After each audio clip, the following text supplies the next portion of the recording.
ಈ ಅಂತಾರಾಷ್ಟ್ರೀಯ ಒಪ್ಪಂದಗಳು ಯಾವ ರೀತಿ ಆ ಅಂತಾರಾಷ್ಟ್ರೀಯ ಕಾನೂನಿನ ಮೂಲಗಳಾಗಿ ಪರಿಣಮಿಸ್ತವೆ ಅನ್ನೋದನ್ನ ಡಿಸ್ಕಸ್ ಮಾಡ್ತಾ ಇದ್ವಿ.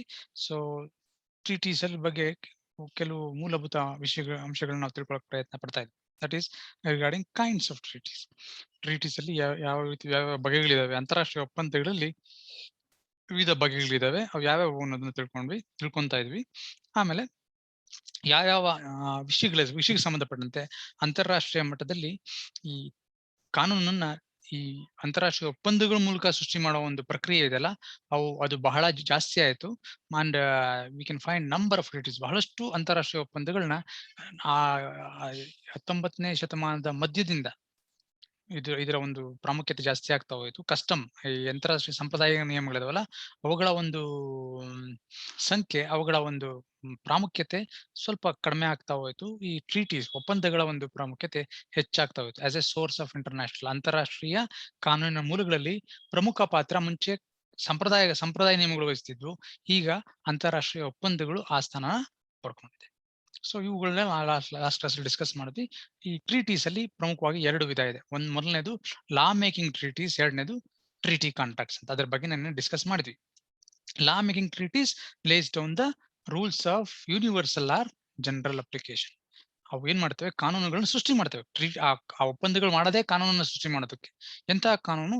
ಯೂನಿವರ್ಸಲ್ ಅಂದ್ರೆ ಎಲ್ಲಾ ರಾಷ್ಟ್ರಗಳಿಗೂ ಅನ್ವಯಿಸೋದು, ಅಥವಾ ಜನರಲ್ ಅಪ್ಲಿಕೇಶನ್, ಸಾಮಾನ್ಯವಾಗಿ ಎಲ್ಲಾ ರಾಷ್ಟ್ರಗಳು ಅನ್ವಯಿಸೋ ರೀತಿ ಕಾನೂನುಗಳನ್ನ ಮಾಡೋದೇ ಆ ಟ್ರೀಟಿ, ಅಂತಾರಾಷ್ಟ್ರೀಯ ಒಪ್ಪಂದಗಳ ಒಂದು ಪ್ರಮುಖ ಕಾರ್ಯ. ಅಂತವನ್ನ ಲಾ ಮೇಕಿಂಗ್ ಟ್ರೀಟೀಸ್ ಅಂತ ಕರಿತೀವಿ. ಕಾನೂನು ಸೃಷ್ಟಿ ಮಾಡುವಂತಹ ಅಂತಾರಾಷ್ಟ್ರೀಯ ಒಪ್ಪಂದಗಳು. ಎರಡನೇದು ಟ್ರೀಟಿ ಕಾಂಟ್ರಾಕ್ಟ್ಸ್. ಅಂತರ ಕಾಂಟ್ರಾಕ್ಟ್ ತರ ಕರಾರಿನ ರೀತಿಯಲ್ಲಿ ಇರ್ತವು ಆ ಟ್ರೀಟೀಸ್. ಅವುಗಳನ್ನ ನಾವು ಟ್ರೀಟಿ ಕಾಂಟ್ರಾಕ್ಟ್ಸ್ ಅಂತೀವಿ. ಜನರಲ್ ಆಗಿ ಬೈಲಾಟ್ರಲ್ ಟ್ರೀಟೀಸ್ ಅಥವಾ ಮಲ್ಟಿಲಾಟ್ರಲ್ ಟ್ರೀಟೀಸ್ ಆಗ್ಬೋದು. ಏನಕ್ಕೆ it's for the satisfaction of there private interest. ಆ ರಾಷ್ಟ್ರಗಳ ಖಾಸಗಿ ಹಿತಾಸಕ್ತಿಗಳನ್ನ ಕಾಪಾಡ್ಕೊಳ್ಳೋದಕ್ಕೋಸ್ಕರ, ಮತ್ತೆ ಅವುಗಳನ್ನ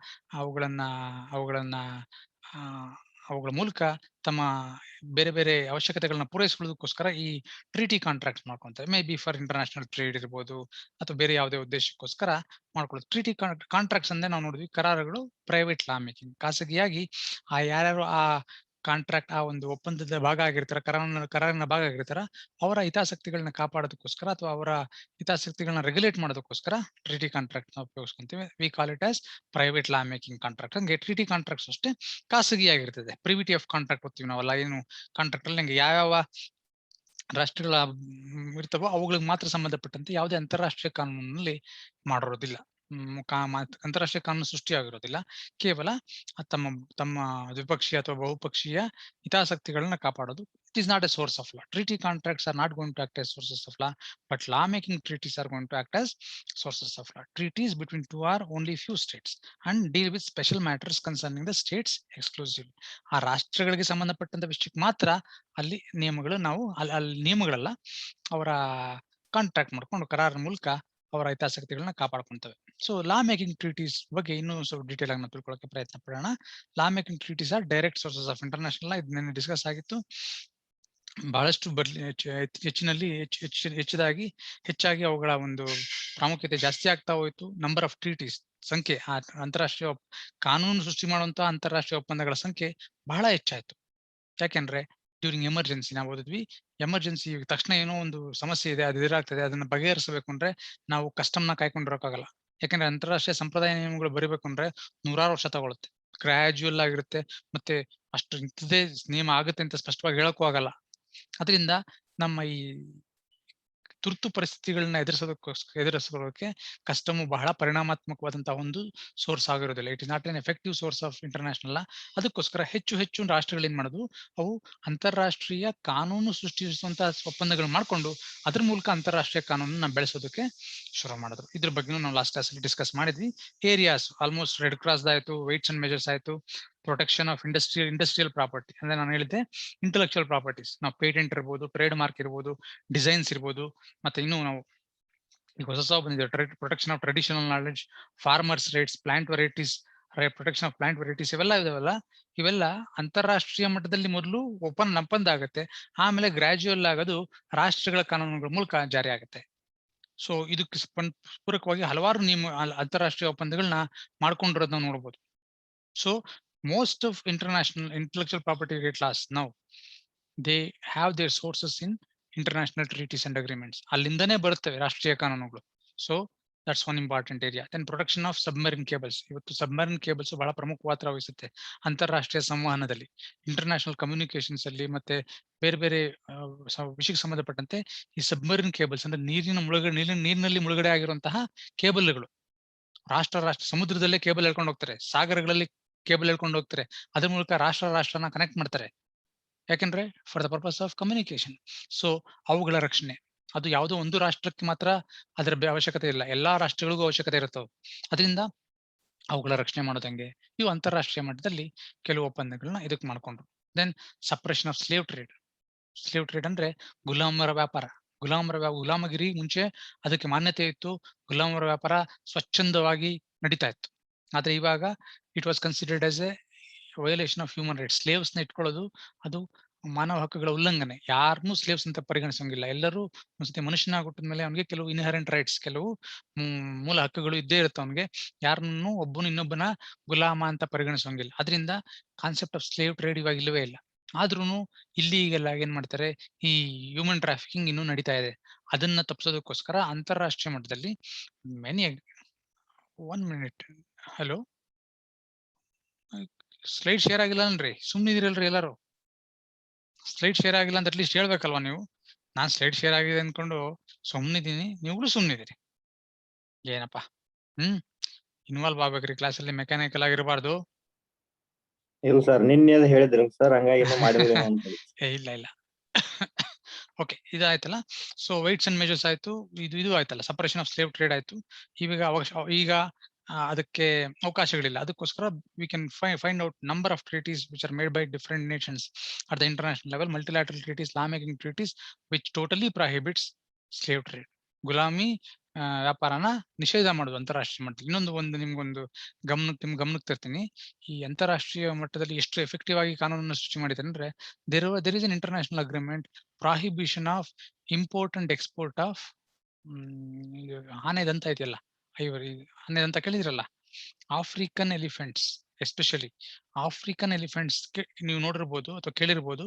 there are two kinds of elephants ಇರುತ್ತೆ. 2 ರೀತಿ ಆನೆಗಳಿದಾವೆ. ಒಂದು ಆಫ್ರಿಕಾ ಎಲಿಫೆಂಟ್ಸ್, ಅವನ್ನ ಇಲ್ಲಿ ನಾವು ಕಾಣ್ತಿದ್ವಿ ಅಂದ್ರೆ ಆಫ್ರಿಕನ್ ಕಾಂಟಿನೆಂಟ್, ಆಫ್ರಿಕಾ ಖಂಡದಲ್ಲಿ ಕಾಣ್ತೀವಿ. ಅದೇ ರೀತಿ ಇಂಡಿಯನ್ ಎಲಿಫೆಂಟ್ ಅಂತ ಕರಿತೀವಿ, ಭಾರತದ ಏಷ್ಯಾದ ಎಲಿಫೆಂಟ್. ಅದು ಭಾರತ ಮತ್ತೆ ಬೇರೆ ಸುತ್ತಮುತ್ತ ರಾಷ್ಟ್ರಗಳಲ್ಲಿ ಮಾತ್ರ ಸಿಗುವಂತ. ಈ ಆಫ್ರಿಕನ್ ಎಲಿಫೆಂಟ್ಗೂ ಇಂಡಿಯನ್ ಎಲಿಫೆಂಟ್ಗೂ ವ್ಯತ್ಯಾಸ ಏನು ಅಂದ್ರೆ, ಆಫ್ರಿಕನ್ ಎಲಿಫೆಂಟ್ ಇನ್ನೂ ತುಂಬಾ ದೊಡ್ಡದಾಗಿರುತ್ತೆ ಇಂಡಿಯನ್ ಎಲಿಫೆಂಟ್ಗಿಂತ. ಮತ್ತೆ ಗಂಡು ಮತ್ತು ಹೆಣ್ಣು ಆನೆಗಳು ಎರಡರಲ್ಲೂ ದಂತ ಇರ್ತದೆ. ದಂತ ಇದೆಯಲ್ಲ, ಎರಡರಲ್ಲೂ ಇರ್ತದೆ.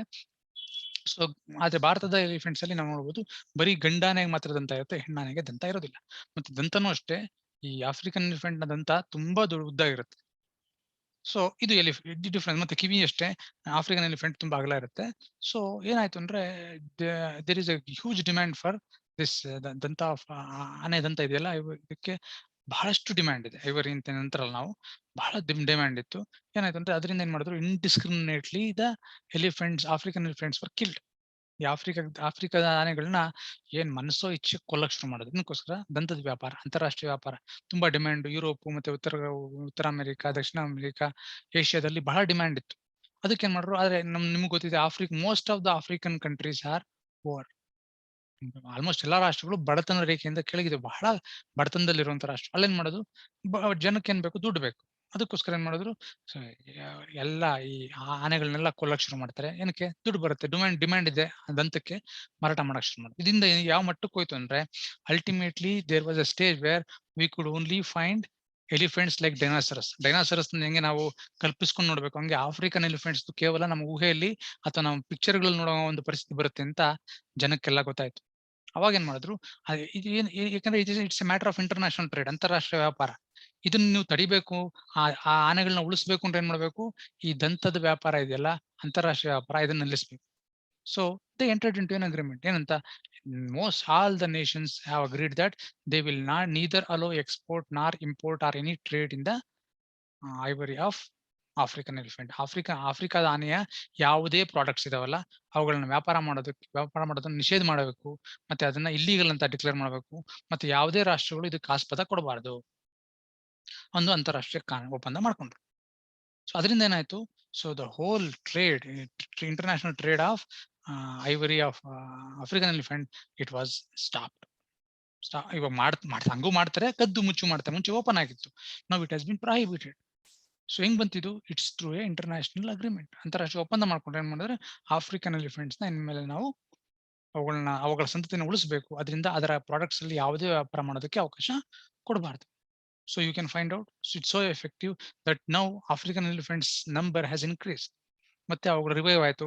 ಇವಾಗ ಅವುಗಳ ಎಕ್ಸ್ಟೆನ್ಷನ್ಗೆ ಹೋಗಿತ್ತು, ಆಲ್ಮೋಸ್ಟ್ ನಶಿಸಿ ಹೋಗುವಂತಹ ಒಂದು ಸಂದರ್ಭದಿದ್ದಂತಹ ಒಂದು ಜಾತಿಯ ಆನೆ ಇವತ್ತು ಉಳಿತು.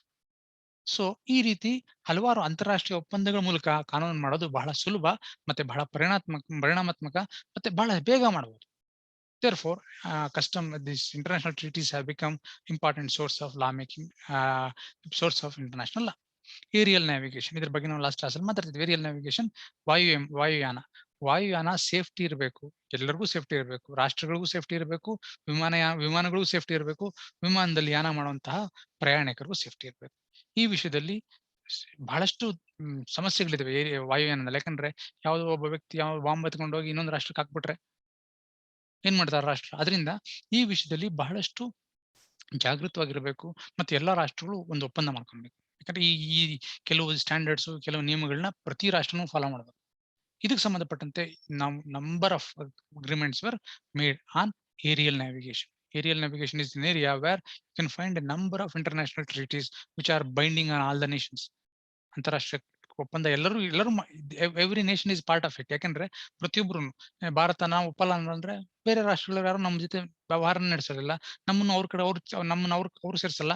ನಾವು ಅವ್ರ ಕಾನೂನು ಒಪ್ಪಲ್ಲ ಅಂದ್ರೆ ಅಲ್ಲಿಂದ ಯಾರು ಇಲ್ಲಿಗೆ ಬರಲ್ಲ, ಇಲ್ಲಿಂದ ಯಾರು ಅಲ್ಲಿ ಹೋಗಕ್ಕೆ ಅವರು ಬಿಡಲ್ಲ. So every nation wants to have that mutual understanding. ಅದರಿಂದ ಏನಾಯ್ತು, ಏರಿಯಲ್ ನ್ಯಾವಿಗೇಷನ್ ಮೂಲಕನು, ಏರಿಯಲ್ ನ್ಯಾವಿಗೇಷನ್ ನಲ್ಲೂ, ವಾಯುಯಾನದಲ್ಲೂ ಬಹಳಷ್ಟು ಅಂತಾರಾಷ್ಟ್ರೀಯ ಒಪ್ಪಂದಗಳು ಮಾಡಿದ್ದಾರೆ. ಏನೋ ಡೌಟ್ ಇದೆಯಪ್ಪ ಚೆನ್ನವೀರಯ್ಯ? ಏನಿಲ್ಲ?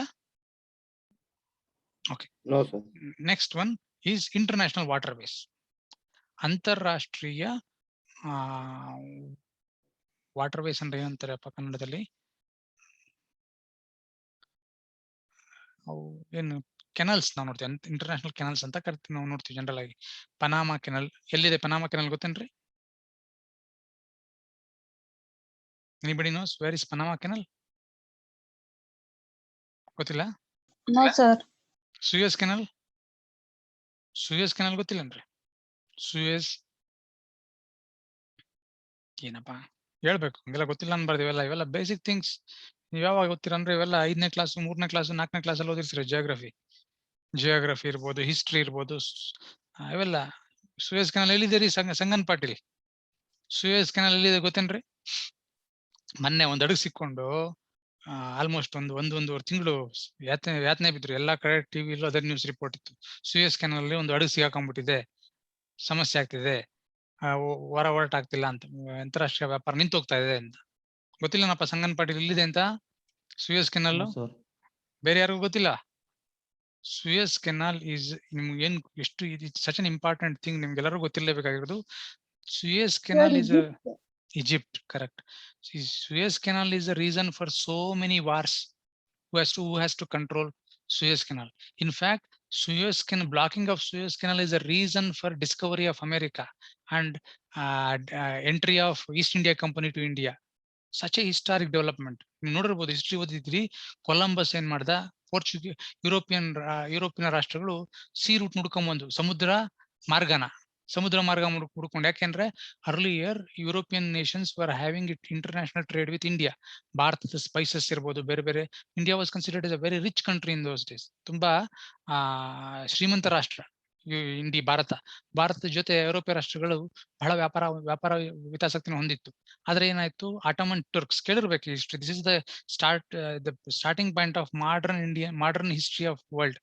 ಪ್ರಪಂಚದ ಇತಿಹಾಸದ ಮೊದಲನೇ ಭಾಗನೇ Ottoman Turks occupying Suez canal. ಟರ್ಕಿಗೆ ಸೇರಿದಂತ ಆಟೋಮನ್ ಟರ್ಕ್ಸ್ ಏನ್ ಮಾಡಿದ್ರು, ಈ ಸುಯಸ್ ಕೆನಾಲ್ ನ ಬ್ಲಾಕ್ ಮಾಡೋದಕ್ಕೆ ಏನಾಯ್ತು, ಮತ್ತೆ ಈ ಐರೋಪ್ಯ ರಾಷ್ಟ್ರಗಳ ಹಡಗುಗಳನ್ನ ಅಲ್ಲಿ ಹಾದು ಹೋಗೋದಕ್ಕೆ ಬಿಡ್ಲಿಲ್ಲ. ಅವಾಗ ಏನ್ ಮಾಡುದು, ಇವು ರಾಷ್ಟ್ರಗಳಿಗೆ ಬಹಳ ಇಂಟ್ರೆಸ್ಟ್ ಇತ್ತು ವ್ಯಾಪಾರದಲ್ಲಿ. ಏನ್ ಮಾಡೋದು, ವ್ಯಾಪಾರ ಮಾಡ್ಬೇಕು ಅಂತ ಏನ್ ಮಾಡೋದು, ರಾಜರು ಸಪೋರ್ಟ್ ಮಾಡಿದ್ರು. ಬೇರೆ ಸಿ ರೂಟ್ ಹುಡುಕ್ರಿ, ಬೇರೊಂದು ಸಮುದ್ರ ಮಾರ್ಗನ ಹುಡುಕ್ರಿ ಅಂತ ಬೇರೆ ರಾಷ್ಟ್ರಗಳು ಕಳಿಸಿದ್ರು ನಾವಿಕರನ್ನ. ಅವಾಗ ಕೊಲಂಬಸ್ ಅದರಲ್ಲೊಬ್ಬ ಪೋರ್ಚುಗೀಸ್ ನಾವಿಕ ಒಬ್ಬ. So he tried to find out the sea route to India, but he discovered what? ಅಮೆರಿಕಾನ ಕಂಡುಹಿಡಿದ್ಬಿಟ್ಟ. ಏನು ವೆಸ್ಟ್ ಇಂಡೀಸ್ ಏನ್ ಕರಿತೀವಲ್ಲ ನಾವು, ಐಲ್ಯಾಂಡ್ಸ್. ಸೊ ಅಲ್ಲಿ ಹೋದ. ಸೊ ಅದಕ್ಕೆ ಅದನ್ನ ವೆಸ್ಟ್ ಇಂಡೀಸ್ ಅಂತ ಕರೀತಾರೆ ಇವತ್ತು. ಯಾಕಂದ್ರೆ ಇಂಡಿಯಾ ಅಂದ್ಕೊಂಡಿದ್ದಲ್ಲಿ ಕೊಲಂಬಸ್ ಹೋದವನು. So this is the importance of international waterways, ಗೊತ್ತಲ್ಲ. ಸೊ ಈ ಹೆಂಗ್ ರೆಗ್ಯುಲೇಟ್, ಅವಾಗ ಆಟೋಮನ್ ಟುರ್ಕ್ಸ್ ಬಂದ್ಬಿಟ್ಟು ಅಕ್ಕಪ್ಪ ಮಾಡ್ಕೊಂಡ್ರೆ ಏನಾಯ್ತು, ಅಂತಾರಾಷ್ಟ್ರೀಯ ವ್ಯಾಪಾರನೇ ನಿಂತು ಹೋಗೋ ಸ್ಥಿತಿಗೆ ಬಂತು. ಆಮೇಲೆ ವಾಸ್ಕೋಡಿಗಾಮ ಬಂದ, ಸೀರೆ ಉಟ್ಕೊಂಡು ಹಿಡಿದ. ಹಿಂಗಾಗ್ಬಾರ್ದು. ಯಾವುದೋ ಒಂದು ರಾಷ್ಟ್ರ ತನ್ನ ಶಕ್ತಿ ಇದೆ ಅಂತ ಹೇಳ್ಕೊಂಡು ಇಂಟರ್ನ್ಯಾಷನಲ್ ವಾಟರ್ ವೇಸ್ ನ ಬ್ಲಾಕ್ ಮಾಡಬಾರ್ದು. ಯಾಕಂದ್ರೆ ಅದು ಬರೀ ಕೇವಲ ಆ ಒಂದು ರಾಷ್ಟ್ರದಲ್ಲ ಹಿತಾಸಕ್ತಿ ಅಲ್ಲ, ಹಲವಾರು ರಾಷ್ಟ್ರಗಳು, ಇಡೀ ವಿಶ್ವದ ವ್ಯಾಪಾರ. ಸುಯೇಸ್ ಕೆನಲ್, ಪನಾಮಾ ಕೆನಲ್ 2 ಬ್ಲಾಕ್ ಮಾಡ್ಬಿಟ್ರೆ ಅಂತಾರಾಷ್ಟ್ರೀಯ ವ್ಯಾಪಾರ ಆಲ್ಮೋಸ್ಟ್ ಅರ್ಧ ನಿಂತೋಗ್ಬಿಡುತ್ತೆ. ಯಾಕಂದ್ರೆ 90% of the international trade happen, more than 50% of international trade is going to happen through this international waterways. So ಅವುಗಳನ್ನ ಹೆಂಗ್ ರೆಗ್ಯುಲೇಟ್ ಮಾಡಬೇಕು, ಅದನ್ನ ಹೆಂಗ್ ಕಂಟ್ರೋಲ್ ಮಾಡಬೇಕು. Even though it is in Egypt ನಲ್ಲಿ ಇದ್ರು ಇವರು ಸುಯಸ್ ಕೆನಲ್ ಅದನ್ನ ಅಂತಾರಾಷ್ಟ್ರೀಯ ಸಮುದಾಯ ಅದನ್ನ ಕಂಟ್ರೋಲ್ ಮಾಡುತ್ತೆ. ಈಜಿಪ್ಟ್ಗೆ ಏನ್ ಮಾಡ್ತಾರೆ, ಒಂದಷ್ಟು ದುಡ್ಡು ಕೊಡ್ತಾರೆ, ರಾಯಲ್ಟಿ ಅಂತ ಅನ್ನಂಗೆ. ಇಷ್ಟು ದುಡ್ಡು ಈಜಿಪ್ಟ್ ಕೊಡ್ತಾರೆ. Suez canal is going to be maintain by international body. ಯಾಕಂದ್ರೆ ಹಡಗುಗಳು ಅಂತಾರಾಷ್ಟ್ರೀಯ ವ್ಯಾಪಾರದಲ್ಲಿ ಹಲವಾರು ಹಡಗುಗಳು ದಿನ ವಾಟರ್ ವೇಸ್ ಅಲ್ಲಿ ಸಾಗೋಗ್ತವೆ. So that is the importance of international waterways. ಅದಕ್ಕೆ ಸಂಬಂಧಪಟ್ಟಂತೆ ಅಂತಾರಾಷ್ಟ್ರೀಯ ಒಪ್ಪಂದ ಮಾಡ್ಕೊಂಡು ಸುಯಸ್ ಕೆನಲ್ ಆಗ್ಲಿ, ಪನಾಮಾ ಕೆನಲ್ ಆಗ್ಲಿ, ಅಥವಾ ಬೇರೆ ಬೇರೆ ಯಾರು ಇಷ್ಟೊಂದಿದಾವೆ, ಆ ವಾಟರ್ ವೇಸ್ ನ ಅಂತಾರಾಷ್ಟ್ರೀಯ ಕಾನೂನಿನ ಒಪ್ಪಂದದ ಮೂಲಕ ಅವುಗಳನ್ನ ನಿಯಂತ್ರಣ ಮಾಡೋದು, ಅವುಗಳನ್ನ ಹೆಂಗ್ ನಿರ್ವಹಿಸಬೇಕು ಅನ್ನೋದನ್ನ ಈಗ ಮಾಡ್ತಿದ್ದಾರೆ. So that is an important area where we find treaties act as a source of international. Then Pacific settlement of international disputes. ವಿವಾದಗಳು ಸಹಜ, ರಾಷ್ಟ್ರಗಳ ನಡುವೆ, ರಾಜ್ಯದ ನಡುವೆ ಅಷ್ಟೊಂದು ವಿವಾದಗಳಿದಾವೆ ನಮ್ಮ ಭಾರತದಲ್ಲಿ. ರಾಷ್ಟ್ರ ಮತ್ತು ರಾಷ್ಟ್ರದ ನಡುವೆ ವಿವಾದಗಳಿದ್ದೇ ಇರ್ತವೆ. And in most of the cases they try to use force as a means of settlement of disputes. Most traditional method of settling international dispute is through war. ಬಲ ಪ್ರಯೋಗ ಮಾಡ್ಕೊಂಡು ಅಂತಾರಾಷ್ಟ್ರೀಯ ವ್ಯಾಜ್ಯಗಳನ್ನ ತೀರ್ಮಾನ ಮಾಡ್ಕೊಂತಿದ್ರು ಮುಂಚೆ. ನಾವು ದೇ ಫೆಲ್ ದಟ್, ನಿಮ್ಗೆ ಗೊತ್ತು, war ಆದ್ರೆ ಮುಂಚೆ ಟ್ರೆಡಿಷನಲ್ ವಾರ್ ಬೇರೆ ಇತ್ತು. ಈಗಿನ ಯುದ್ಧಗಳಾದ್ರೆ ಸಾವಿನ ಸಂಖ್ಯೆ ಮತ್ತೆ ಅದರಿಂದ ಬೇರೆ ಬೇರೆ ಕೊಲಾಟ್ರಲ್ ಡ್ಯಾಮೇಜಸ್, ಅದರಿಂದ ಬೇರೆ ನಷ್ಟಗಳಿದಾವಲ್ಲ, ಅದನ್ನ ಇಮ್ಯಾಜಿನ್ ಮಾಡಕ್ಕೂ ಸಾಧ್ಯ ಇಲ್ಲ. First world war, second war ಇಂದ ನಮ್ಗೆ ಗೊತ್ತಾಯ್ತು ಯಾವ ಮಟ್ಟಕ್ಕೆ ಡಿಸ್ಟ್ರಕ್ಷನ್ಸ್ ಆಗುತ್ತೆ, ಯಾವ ಮಟ್ಟಕ್ಕೆ ನಾಶ ಆಗುತ್ತೆ ರಾಷ್ಟ್ರಗಳು ಅನ್ನೋದು ನಮ್ಗೆ ಗೊತ್ತಾಯ್ತು. ಅದರಿಂದ we are giving more importance to what pacific settlement of international dispute. Pacific ಅಂದ್ರೆ ಶಾಂತಿಯುತವಾಗಿ ಏನ್ ಮಾಡ್ಬೇಕು, ಅಂತಾರಾಷ್ಟ್ರೀಯ ವ್ಯಾಜ್ಯಗಳನ್ನ ನಾವು ಇತ್ಯರ್ಥಗೊಳಿಸ್ಕೊಬೇಕು. That is the primary objective of UN charter. UN ಆಗಿರ್ಬೋದು, ಅದಕ್ಕೆ ಮುಂಚೆ ಲೀಗ್ ಆಫ್ ನೇಷನ್ಸ್ ಇದೆಯಲ್ಲ, ಅವುಗಳನ್ನ ಎಸ್ಟಾಬ್ಲಿಷ್ ಮಾಡೋದು, ಮತ್ತೆ ಅದರ ಆರ್ಗನ್ಸ್ ಏನ್ ಕೆಲಸಗಳು ಮಾಡ್ತಾವಲ್ಲ, ಅವೆಲ್ಲದಕ್ಕೂ ಪ್ರಮುಖ ಕಾರಣ, ಅತ್ಯಂತ ಪ್ರಥಮವಾದಂತಹ ಒಂದು ಅವಶ್ಯಕತೆ ಏನು ಅಂದ್ರೆ pacific settlement of international dispute. ಯುದ್ಧ ನಿಲ್ಲಿಸಬೇಕು, ಯುದ್ಧನ ನಾವು ಬಳಸ್ಕೊಬಾರ್ದು. War is not a means of settlement of international disputes. ಯುದ್ಧದ ಮೂಲಕ ಅಂತಾರಾಷ್ಟ್ರೀಯ ವ್ಯಾಜ್ಯಗಳ ತೀರ್ಮಾನ ಆಗಬಾರ್ದು. It has to be through peaceful method. So ಹೆಂಗೆ ಈ ಪೀಸ್ಫುಲ್ ಮೆಥಡ್ ಹೆಂಗ್ ಮಾಡ್ಬೇಕು, ಅದ್ರ ಬಗ್ಗೆ ಹಲವಾರು ಅಂತಾರಾಷ್ಟ್ರೀಯ ಒಪ್ಪಂದಗಳಾಗಿದ್ದಾವೆ. UN ಇರ್ಬೋದು, ವಿಯೆನ್ನಾ ಕನ್ವೆನ್ಷನ್ ಇರ್ಬೋದು, UN ಚಾರ್ಟರ್ ಇರ್ಬೋದು, ಇವೆಲ್ಲ they will deal with how to settle international disputes. ಅದ್ರ ಬಗ್ಗೆ ಕೂಡ ಇವಾಗ ಸೋರ್ಸ್ ಎಲ್ಲಿದೆ, ಅದುಗಳ ಮೂಲ ಎಲ್ಲಿ, ಅಂತಾರಾಷ್ಟ್ರೀಯ ಒಪ್ಪಂದಗಳು. ಆ ಒಪ್ಪಂದಗಳ ಆಧಾರದ ಮೇಲೆ ನಾವು ಅಂತಾರಾಷ್ಟ್ರೀಯ ವ್ಯಾಜ್ಯಗಳನ್ನ ಇತ್ಯರ್ಥ ಮಾಡ್ಕೊಳ್ಳೋದಕ್ಕೆ ಸಾಕಷ್ಟು ಅವಕಾಶ ಮಾಡಿಕೊಟ್ಟಿದ್ವಿ. ICJ international court of justice ಅಲ್ಲಿ ನಮ್ಮ ಡಿಸ್ಪ್ಯೂಟ್ಸ್, ನಮ್ಮ ವ್ಯಾಜ್ಯಗಳನ್ನ ಶಾಂತಿಯುತವಾಗಿ ಅಲ್ಲಿ ಬಗೆಹರಿಸಿಕೊಳ್ಳೋದಕ್ಕೆ ಹಲವಾರು ನಿಯಮಗಳನ್ನು ನಾವು ICJ ಕೆಳಗೆ ನಾವು ನೋಡಬಹುದು. So that is with respect to the area where we find lot of treaties. Then international economic and monetary questions. ಅಂತಾರಾಷ್ಟ್ರೀಯ ಆರ್ಥಿಕ ಮತ್ತು ಹಣಕಾಸಿನ ವಿಷಯದ ಬಗ್ಗೆ ಪ್ರಶ್ನೆಗಳು ಬಂದಾಗ ಅವುಗಳನ್ನ ಸೆಟ್ಲ್ ಮಾಡೋದಕ್ಕೂ ಕೂಡ ಈಗ ಹಲವಾರು ಅಂತಾರಾಷ್ಟ್ರೀಯ ಒಪ್ಪಂದಗಳು ಮಾಡ್ಕೊಂಡಿದ್ವಿ. Best example is WTO. ಅದಕ್ಕೆ ಮುಂಚೆ ಉರಾಗ್ವೆ ರೌಂಡ್ ಆಫ್ ನೆಗೋಷಿಯೇಷನ್ಸ್. ಇವೆಲ್ಲ ಇದ್ರ ಮೂಲಕ ಏನಾಯ್ತು, ಅಂತಾರಾಷ್ಟ್ರೀಯ ವ್ಯಾಪಾರ ಸುಗಮವಾಗಿರ್ಬೇಕು. I hope you know that WTO was established for that purpose. The international trade should be free with no obstacles. ಅಂತಾರಾಷ್ಟ್ರೀಯ ವ್ಯಾಪಾರ ಮುಕ್ತವಾಗಿರಬೇಕು, ಅಲ್ಲಿ ಯಾವುದೇ ಅಡೆತಡೆಗಳು ಇರಬಾರ್ದು, ಬ್ಯಾರಿಯರ್ಸ್ ಇರಬಹುದು ಅನ್ನೋದೇ ಉದ್ದೇಶ WTO. ಇದ್ರ ಮೂಲಕ ಏನು, ರಾಷ್ಟ್ರಗಳ ಆರ್ಥಿಕ ಮತ್ತು ಹಣಕಾಸಿನ ವಿಷಯಕ್ಕೆ ಬಂದಂತಹ ಪ್ರಶ್ನೆಗಳನ್ನ ಬಗೆಹರಿಸಿಕೊಳ್ಳೋದಕ್ಕೆ ಅಂತಾರಾಷ್ಟ್ರೀಯ ಒಪ್ಪಂದ ಬಹಳ ಪ್ರಮುಖವಾದಂತಹ ಸೋರ್ಸ್. ನಾವು ನೋಡ್ತೀವಿ, ಟ್ರಿಪ್ಸ್ ಇದೆ. TRIPS is the basis for intellectual properties. ಯಾವುದೇ ರಾಷ್ಟ್ರಕ್ಕೆ ಹೋಗ್ಲಿ ನೀವು, ಇವತ್ತು ಬೌದ್ಧಿಕ ಹಕ್ಕುಗಳು ಮುಂದಕ್ಕೆ ಓದ್ತೀವೋ ಫೈನಲ್ ಸೆಮಿಸ್ಟರ್ ಅಲ್ಲಿ ಅಥವಾ ಫೈನಲ್ ಇಯರ್ ಅಲ್ಲಿ, ಬೌದ್ಧಿಕ ಹಕ್ಕುಗಳ ರಕ್ಷಣೆಗೆ ನಾವು ಹಲವಾರು ಕಾನೂನುಗಳು ಮಾಡ್ಕೊಂಡಿದೀವಿ. ನಾವು ಪೇಟೆಂಟ್ಸ್ ಆಕ್ಟ್ ಇದೆ, ಕಾಪಿರೈಟ್ ಆಕ್ಟ್ ಇದೆ, ಟ್ರೇಡ್ ಮಾರ್ಕ್ಸ್ ಆಕ್ಟ್ ಇದೆ. ಇವೆಲ್ಲವೂ ಏನಾಗಿದ್ದಾವೆ, ಅಂತಾರಾಷ್ಟ್ರೀಯ ಕಾನೂನಿಗೆ ಪೂರಕವಾಗಿ ಇದಾವೆ. ಅಂತಾರಾಷ್ಟ್ರೀಯ ಮಟ್ಟದಲ್ಲಿ 2 ಸಂಸ್ಥೆಗಳಿದೆ. ಒಂದು WTO, ಇನ್ನೊಂದು WIPO. ಇವೆರಡು ಸಂಘ ಸಂಸ್ಥೆಗಳು ಮತ್ತೆ ಅವುಗಳ ಟ್ರೀಟೀಸು ಇವೆಲ್ಲ, ಅವುಗಳ ಮೂಲಕನೇ ಇವತ್ತು ನಮ್ಮ ಭಾರತ ಅಷ್ಟೇ ಅಲ್ಲ, ಎಲ್ಲಾ ರಾಷ್ಟ್ರಗಳ ಕಾನೂನುಗಳು ಆ ಒಂದು ಒಪ್ಪಂದದ ಮೇಲೆ ನಾವು ಕಾನೂನು ಮಾಡ್ಕೊಂತ ಇದೀವಿ. ಯಾಕೆಂದ್ರೆ that is a law making treaty which is applicable to every one. ಎಲ್ಲರಿಗೂ ಅನ್ವಯಿಸುವಂತಹ ಕಾನೂನುಗಳನ್ನ ಈ ಈ ಟ್ರೀಟೀಸ್ ಮೂಲಕ ನಾವು ಮಾಡ್ತಾ ಇದೀವಿ. So international economic and monetary questions, ಆ ವಿಷಯದಲ್ಲೂ ಕೂಡ ಬಹಳಷ್ಟು ಒಪ್ಪಂದಗಳನ್ನ ನಾವು ಕಾಣಬಹುದು. ಅದೇ ರೀತಿ ಕಂಟ್ರೋಲ್ ಆಫ್ ನಾರ್ಕಾಟಿಕ್ಸ್, ಈ ಮಾದಕ ದ್ರವ್ಯ ವಸ್ತುಗಳನ್ನ ಕಂಟ್ರೋಲ್ ಮಾಡೋದು, ಅವುಗಳ ಟ್ರೇಡ್ ನ. Almost every nation has prohibited trade. ಯಾವುದೇ ಕಸ್ಟಮ್ ಆಫೀಸ್ ಅಲ್ಲಿ ಹೋದ್ರೆ, ಏರ್ಪೋರ್ಟ್ ಬಂದರುಗಳಲ್ಲಿ ನೋಡಬಹುದು, custom officers they will check.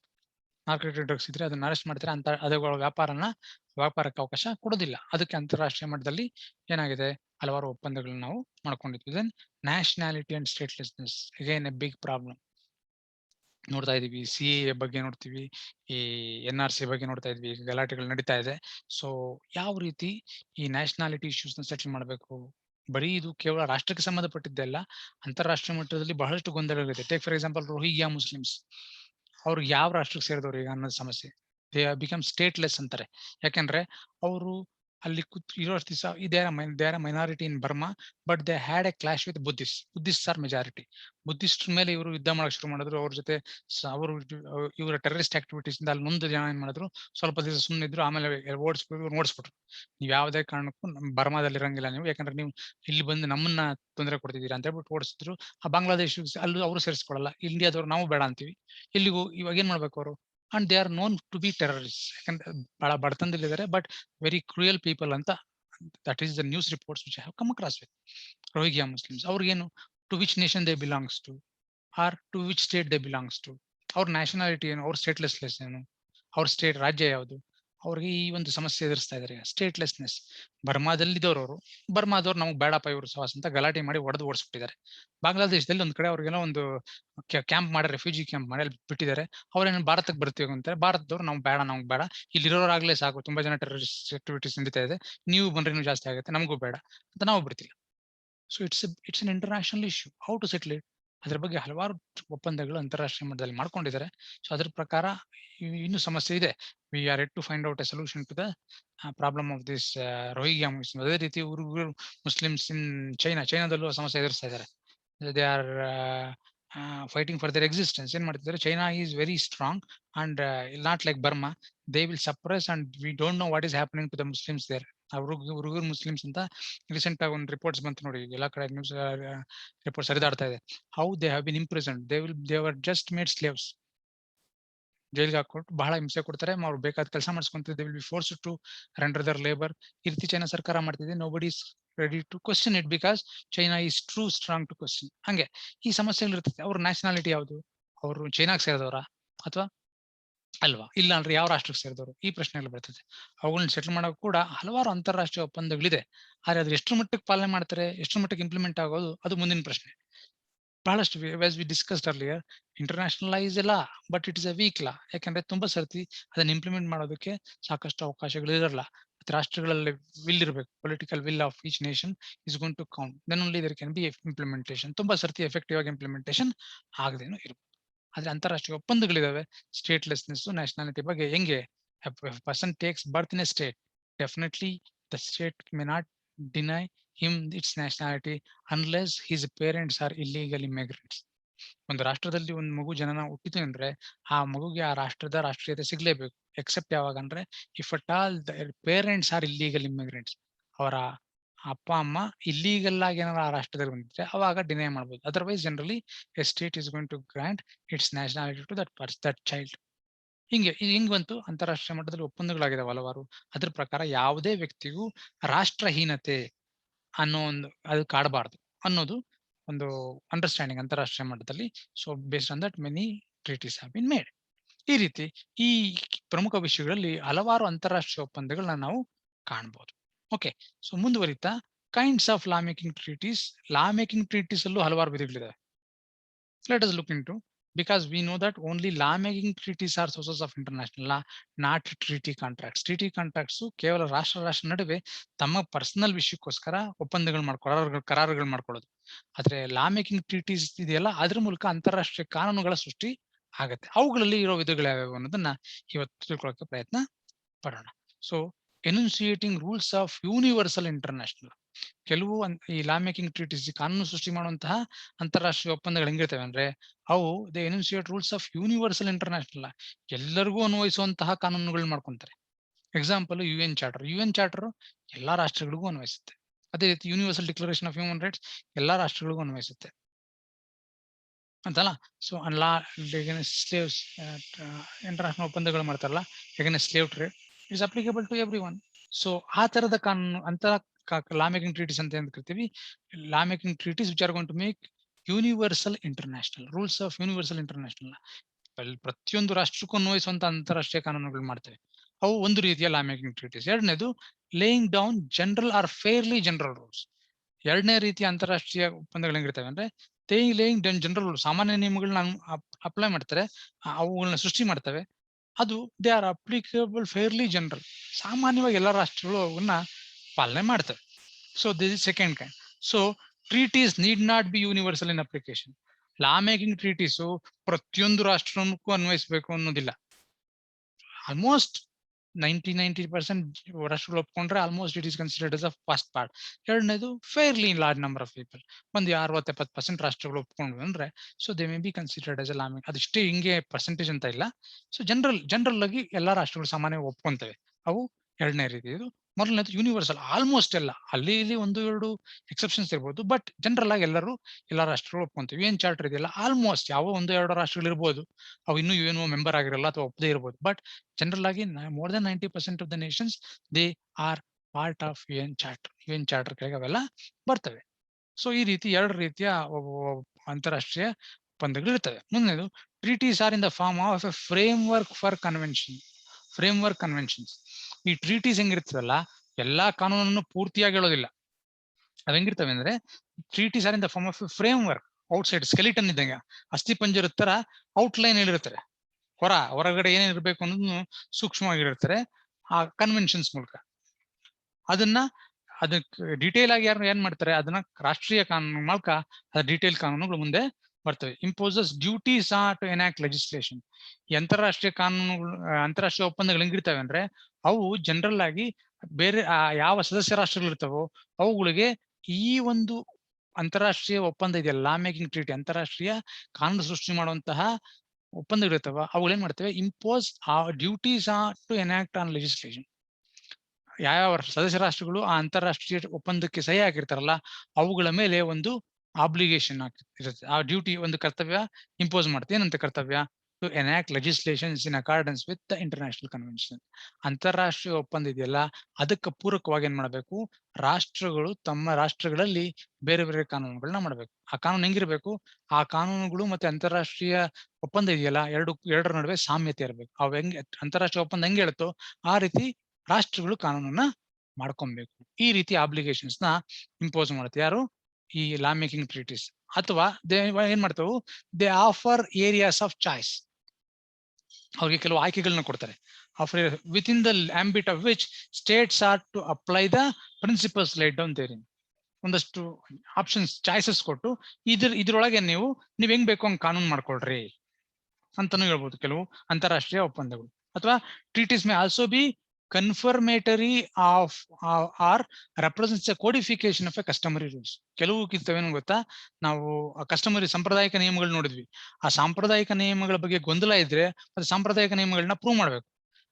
ಒಂದ್ಸತಿ ಆ ಸಾಂಪ್ರದಾಯಿಕ ನಿಯಮಗಳು ತುಂಬಾ ವೆಲ್ ಎಸ್ಟಾಬ್ಲಿಷ್ ಅಂತ ಅನ್ಸಿದ್ರೆ ಅದನ್ನ ರೆಕಗ್ನೈಸ್ ಮಾಡಿ, ಅದನ್ನ ಮನ್ನಣೆ ಮಾಡಿ, ಅಂತಾರಾಷ್ಟ್ರೀಯ ಮಟ್ಟದಲ್ಲಿ ಬಹುಪಕ್ಷೀಯವಾಗಿ ಒಂದು ಕನ್ವೆನ್ಷನ್ ಮಾಡ್ಕೊಂಡ್ರು, ಒಪ್ಪಂದ ಮಾಡ್ಕೊಂಡು, ಏನನ್ನು ಈ ಸಾಂಪ್ರದಾಯಿಕ ನಿಯಮ ಒಂದು ಕಾನೂನು, ಅದನ್ನ ನಾವೆಲ್ಲ ಪಾಲನೆ ಮಾಡ್ಬೇಕು ಅಂತ ಕನ್ಫರ್ಮ್ ಮಾಡುದು, ಅದನ್ನ ದೃಢೀಕರಿಸೋದು.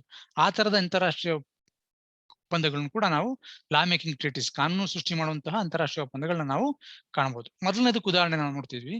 So there are so many. IT act ಗೊತ್ತಾ ನಿಮ್ಗೆ? IT ಆಕ್ಟ್ ಅಂದ್ರೆ ಏನ್ರಿ? IT act, information technology act 2000. ಭಾರತದ ಒಂದು ಅಧಿನಿಯಮ. ಏನಕ್ಕೆ ಈ ಅಧಿನಿಯಮ ಇದೆ ಗೊತ್ತಾ? ಐ ಟಿ ಆಕ್ಟ್ ಬಗ್ಗೆ ಏನಾರ ಗೊತ್ತೇನ್ರಿ ಸ್ವಲ್ಪ ನಿಮ್ಗೆಲ್ಲ? ಐ ಟಿ ಆಕ್ಟ್ ಬಗ್ಗೆ ಏನಾರ ಮಾಹಿತಿ ಇದೆಯಾ? ಏನಕ್ಕೋಸ್ಕರ ಐ ಟಿ ಆಕ್ಟ್ ಮಾಡಿದ್ದಾರೆ ಅಂತ ಏನಾರ ಗೊತ್ತಾ? The primary purpose of Information Technology Act is to allow e-commerce, e-ವ್ಯಾಪಾರ, e-governance, e-ಆಡಳಿತ ಮತ್ತೆ ರೆಕಗ್ನಿಷನ್ ಆಫ್ ಎಲೆಕ್ಟ್ರಾನಿಕ್ ಎವಿಡೆನ್ಸ್. ಈ ಎಲೆಕ್ಟ್ರಾನಿಕ್ ಸಾಕ್ಷಿ ಇದೆಯಲ್ಲ ಅದನ್ನ ಮನ್ನಣೆ ಮಾಡೋದಕ್ಕೋಸ್ಕರ ಈ ಕಾನೂನು ಮಾಡುದು. These are the 3 important objectives. So ಹೆಂಗ್ ಬಂತು ಈ ಕಾನೂನು ಅಂದ್ರೆ, ನಮ್ಮ ಭಾರತದಲ್ಲಿ ನಮ್ಮ ಒಂದು ಶಾಸಕಾಂಗ ಇದನ್ನ ಪಾಸ್ ಮಾಡ್ತು. ಆದ್ರೆ ಇದು ಯಾವುದರ ಮೇಲೆ ಆಧಾರ ಆಗಿದೆ ಅಂದ್ರೆ, it is based on UNCITRAL model on electronic laws ಅಥವಾ what we say information technology laws on e commerce. UNCITRAL model on e commerce ಅಂತ ಒಂದು United Nations commission for trade law international trade laws ಅಂತ ಒಂದು ಸಂಸ್ಥೆ ಇದೆ UNO ಕೆಳಗೆ, ವಿಶ್ವಸಂಸ್ಥೆಯ ಕೆಳಗೆ. ಅದರ ಕೆಳಗೆ ಅವರೊಂದು ಮಾಡೆಲ್ ಲಾ ಕೊಟ್ರು. ಏನ್ ಮಾಡಲ್ಲ ಅಂದ್ರೆ, ನೋಡ್ರಿ ನೀವು ಸದಸ್ಯ ರಾಷ್ಟ್ರಗಳು ಏನ್ ಮಾಡ್ಬೇಕು, ಇನ್ ಮುಂದಕ್ಕೆ ಇನ್ಫಾರ್ಮೇಶನ್ ಟೆಕ್ನಾಲಜಿಗೆ ಸಂಬಂಧಪಟ್ಟಂತೆ ನೀವೆಲ್ಲ ಕಾನೂನು ಮಾಡ್ಬೇಕು. ಅದ್ರ ಮೂಲಕ ಈ ಕಾಮರ್ಸ್ ನಾವೇನು ನೋಡ್ತೀವಲ್ಲ, ಫ್ಲಿಪ್ಕಾರ್ಟ್, ಅಮೆಝಾನ್ ಮೂಲಕ ವ್ಯಾಪಾರ ಮಾಡಿ ತಗೊಂಡ್ ನಾವು ಕೊಂಡ್ಕೊಂತೀವಲ್ಲ ಅದಕ್ಕೆ, ಮತ್ತೆ ಈ ಗವರ್ನೆನ್ಸ್. ಈ ಗವರ್ನೆನ್ಸ್ ಅಂದ್ರೆ ನಾವು ನೋಡಿದ್ವಿ almost all our land records have been computerised. ನಮ್ ಲ್ಯಾಂಡ್ ರೆಕಾರ್ಡ್ಸ್ ಬೇಕು ಅಂದ್ರೆ ಹೋಗಿ ನಮ್ ಖಾತೆ ನಂಬರ್ ಹಾಕಿದ್ರೆ ಒಂದು ತಾಲೂಕ್ ಆಫೀಸಲ್ಲಿ ನಮ್ದೆಲ್ಲ ರೆಕಾರ್ಡ್ಸ್ ಡೀಟೇಲ್ಸ್ ಅದರಿಂದ ಪ್ರಿಂಟ್ ಆಗಿ ಬಂದ್ಬಿಡ್ತದೆ. ಸೊ ಈ ಹಲವಾರು ರೀತಿ ನಾವು ನೋಡಿ, ಇವಾಗ ಕೋವ್ಯಾಕ್ಸಿನ್, ಆರೋಗ್ಯ ಸೇತು ಮೂಲಕ ನಾವು ಕೋವ್ಯಾಕ್ಸಿನ್ ಮೂಲಕ ನಾವೇನ್ ಮಾಡ್ತಿದ್ವಿ, ನಾವು ವ್ಯಾಕ್ಸಿನೇಷನ್ ಕೊಡ್ತೀವಿ. ಮತ್ತೆ ಅವರ ಹೆಲ್ತ್ ಸ್ಟೇಟಸ್ ಹೆಂಗಿದೆ ಅಂತ ಟ್ರೇಸ್ ಮಾಡಿ ಬೇರೆಯವ್ರಿಗೆ ರಕ್ಷಣೆ ಸಿಗೋ ರೀತಿ ಮಾಡೋದು ಎಲ್ಲ ಇಟ್ ಇಸ್ ಇ ಗವರ್ನೆನ್ಸ್. ಇದಕ್ಕೆಲ್ಲ ಮನ್ನಣೆ ಏನ್ ಸಿಕ್ತು. ಮತ್ತೆ ಇವಾಗ ಫೇಸ್ಬುಕ್ ಬಂತು, ಗೂಗಲ್ ಬಂತು, ಇಮೇಲ್ಸ್ ಬಂತು, ಇವೆಲ್ಲ ರೆಕಗ್ನಿಷನ್ ಕೊಡಬೇಕು, ಮತ್ತೆ ಇವುಗಳೆಲ್ಲನೂ ರೆಗ್ಯುಲೇಟ್ ಮಾಡಬೇಕು. ಇದು ಅವಶ್ಯಕತೆ ಅಂತ ಅನಿಸ್ತು. ಅಂತಾರಾಷ್ಟ್ರೀಯ ಮಟ್ಟದಲ್ಲಿ ಏನ್ ಮಾಡಿದ್ರು, ಸದಸ್ಯ ರಾಷ್ಟ್ರಗಳಿಗೆ ಕಾನೂನು ಮಾಡ್ರಿ, ಈ ರೀತಿ ಕಾನೂನು ಮಾಡ್ರಿ ಅಂತ ಒಂದು ಮಾಡೆಲ್ ಲಾ ಕೊಡ್ತು, ಇನ್ಸಿಟ್ರಲ್ ಮಾಡೆಲ್ ಲಾ ಅಂತ. ಏನು, it is based on international understanding. ಅಂತಾರಾಷ್ಟ್ರೀಯ ಒಪ್ಪಂದದ ಮೇಲೆ ಇನ್ಸಿಟ್ರಲ್ ಮಾಡೆಲ್ ಬಂತು. ಆ ಮಾಡೆಲ್ ಮೇಲೆ ನಾವೇನ್ ಮಾಡಿದ್ವಿ, we have adopted our laws. ನಮ್ಮ ಒಂದು ಇನ್ಫಾರ್ಮೇಶನ್ ಟೆಕ್ನಾಲಜಿ ಆಕ್ಟ್ ಇದೆಯಲ್ಲ, ಅದು ವಿಶ್ವಸಂಸ್ಥೆಯ ಅನ್ಸಿಟ್ರಲ್ ಮಾಡೆಲ್ ಲಾ ಮೇಲೆ ಆಧಾರವಾಗಿರುವಂತದ್ದು. ವಿ ಹ್ಯಾವ್ ನಾವೆಲ್ಲ ಬೇಸ್ಡ್ ಆನ್ ಇಂಟರ್ನ್ಯಾಷನಲ್ ಲಾ. ಹಿಂಗೆ ಈ ಒಪ್ಪಂದಗಳು ಈ ಮೂಲಕನೂ ಕಾನೂನು ಮಾಡಬಹುದು. So impose duties offer areas of choice within which states are to apply principles laid down therein. ಅದೇ ರೀತಿ ನಮ್ಮ ಇಂಟೆಲೆಕ್ಚುಯಲ್ ಪ್ರಾಪರ್ಟೀಸ್ ನೋಡ್ತೀವಿ, ಪೇಟೆಂಟ್ ಆಕ್ಟ್ ಇರ್ಬೋದು, ಕಾಪಿರೈಟ್ ಇರ್ಬೋದು, ಡಿಸೈನ್ಸ್ ಇರ್ಬೋದು, ಪ್ಲಾಂಟ್ ವೆರೈಟೀಸ್ ಇರ್ಬೋದು. ಮುಂದಕ್ಕೆ ಹೋಗ್ತೀವಿ, ಮುಂದಿನ ಸೆಮಿಸ್ಟರ್ ಎಲ್ಲಾ ಕಾನೂನುಗಳು, ಟ್ರಿಪ್ಸ್ ಅಗ್ರಿಮೆಂಟ್ ಮತ್ತೆ ವೈಪೋ ಟ್ರೀಟೀಸ್, ಪ್ಯಾರಿಸ್ ಕನ್ವೆನ್ಷನ್ಸ್ ಅಂತ ಹಲವಾರು ಟ್ರೀಟೀಸ್ ಇದಾವೆ. ಆ ಒಪ್ಪಂದಗಳ ಆಧಾರದ ಮೇಲೆ ನಾವೇನ್ ಮಾಡ್ತಾ ಇದ್ವಿ, ನಮ್ಮ ಕಾನೂನುಗಳನ್ನ ಮಾಡ್ಕೊಂಡು ಹೋಗ್ತಾ ಇದ್ವಿ. ಸೊ ಈ ಒಪ್ಪಂದಗಳು ಏನ್ ಮಾಡುದು, they imposed an obligation. TRIPS ಹೇಳ್ತು ಏನಂತ, ನಿಮ್ಮ ದೇಶಗಳಲ್ಲಿ ಕಾನೂನು, ಈ ಪೇಟೆಂಟ್ ನ ರಕ್ಷಣೆ ಹಿಂಗಿರ್ಬೇಕು, ಟ್ರೇಡ್ ಮಾರ್ಕ್ ರಕ್ಷಣೆ ಹಿಂಗಿರ್ಬೇಕು, ಕಾಪಿ ರೈಟ್ ರಕ್ಷಣೆ ಹಿಂಗಿರ್ಬೇಕು, ಪ್ಲಾಂಟ್ ವೆರೈಟೀಸ್ ರಕ್ಷಣೆ ಹಿಂಗಿರ್ಬೇಕು. ಸೊ ಈ ರೀತಿ ಅಂತಾರಾಷ್ಟ್ರೀಯ ಮಟ್ಟದಲ್ಲಿ ಏನಾಯ್ತು, ರಾಷ್ಟ್ರಗಳಿಗೆ ಒಂದು ಬಾಧ್ಯತೆ, ಡ್ಯೂಟಿ, ಕರ್ತವ್ಯ ಹೇಳಿದ್ರು. ಏನಂದ್ರೆ, ನೀವು ಸದಸ್ಯ ರಾಷ್ಟ್ರ ಆಗಿದ್ಮೇಲೆ ನಿಮ್ಮ ರಾಷ್ಟ್ರದ ಕಾನೂನುಗಳನ್ನ ಈ ರೀತಿ ಮಾರ್ಪಡಿಸ್ರಿ. ಸೊ ಈ ಕಾನೂನು ಇರುತ್ತಲ್ಲ, ಆಲ್ಮೋಸ್ಟ್ ಎಲ್ಲಾ ರಾಷ್ಟ್ರಗಳಲ್ಲೂ ಇವ್ರು ಹೇಳ್ದಂಗೆ ಕಾನೂನು ಮಾಡಿದ್ರೆ ಎಲ್ಲಾ ರಾಷ್ಟ್ರಗಳಲ್ಲೂ ಕಾನೂನು ಒಂದೇ ರೀತಿ ಆಗುತ್ತೆ.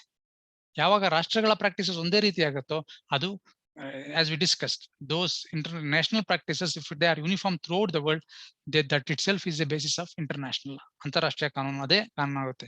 ಸೊ ಈ ರೀತಿ ಅಂತಾರಾಷ್ಟ್ರೀಯ ಒಪ್ಪಂದಗಳು ಮತ್ತೆ ಅಂತಾರಾಷ್ಟ್ರೀಯ ಕಾನೂನು ಸೃಷ್ಟಿಸುವಂತಹ ಒಪ್ಪಂದಗಳು, ಅವುಗಳು ರಾಷ್ಟ್ರಗಳು ಮೂಲಕ ರಾಷ್ಟ್ರಗಳಿಗೆ ಕಾನೂನು ಮಾಡಕ್ ಹೇಳಿ ಅಲ್ಲಿ ಯೂನಿಫಾರ್ಮಿಟಿ ತರುತ್ತೆ.